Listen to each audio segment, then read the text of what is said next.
My name is Marissa Hale, and 12 years ago, my family threw me away like garbage on the side of the road. Not with violence. Not with screaming.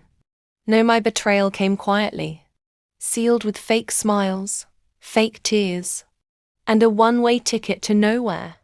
I was 19. Young. Brilliant.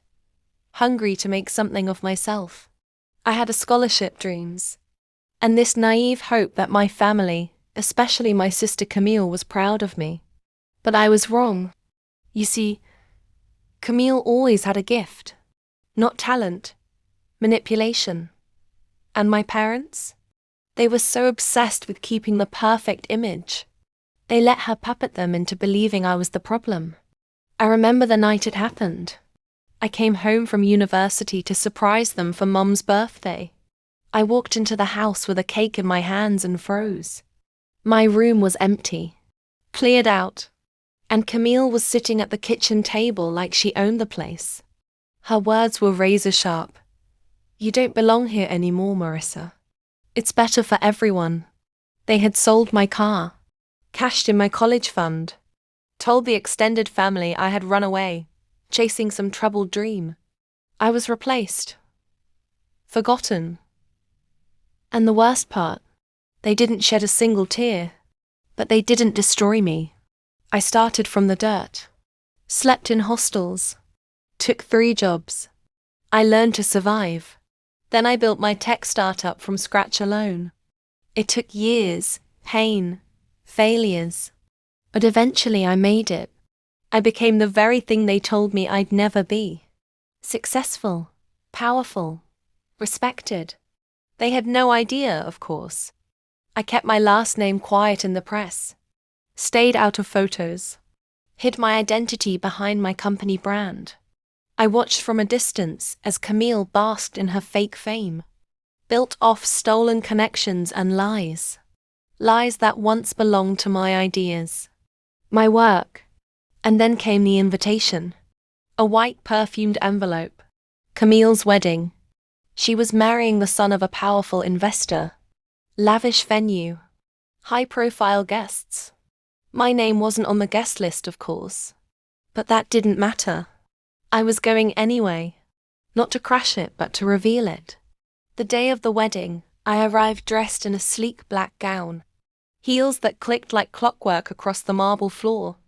And a calm that only years of pain can teach you. No one recognized me at first. Why would they? I was just a ghost from a story they tried to erase. Until I stepped onto that stage. Camille was in the middle of her vows when I made my move. I took the mic from the best man's shaking hand, turned to the crowd, and smiled. Sorry to interrupt, but I believe there's a few things this audience deserves to know. The murmurs started immediately. "Camille," I said slowly, "remember the pitch you gave that landed your marketing career? The one about an app that helps connect disaster relief workers faster?" Her face went pale. That pitch was mine. Word for word. Stolen from my old notebooks. You copied it, just like you copied my college essays, my internship contacts, and my dreams.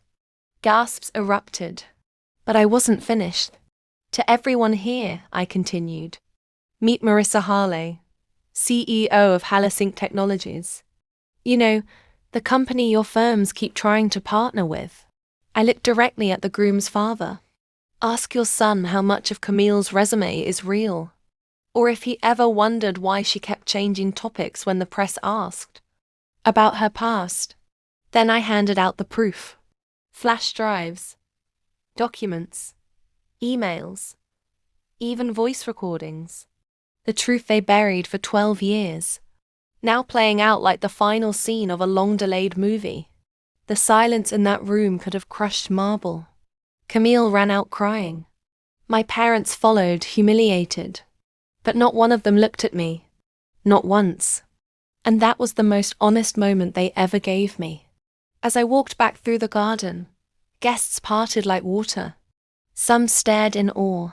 Some nodded.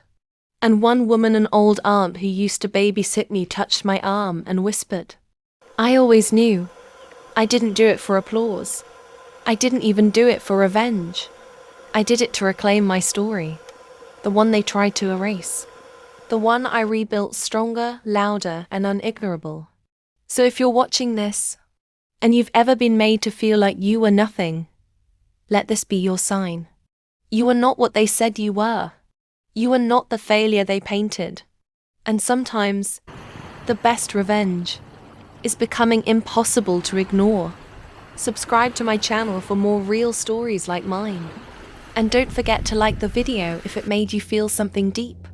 Because the truth always comes back louder, brighter, and unafraid.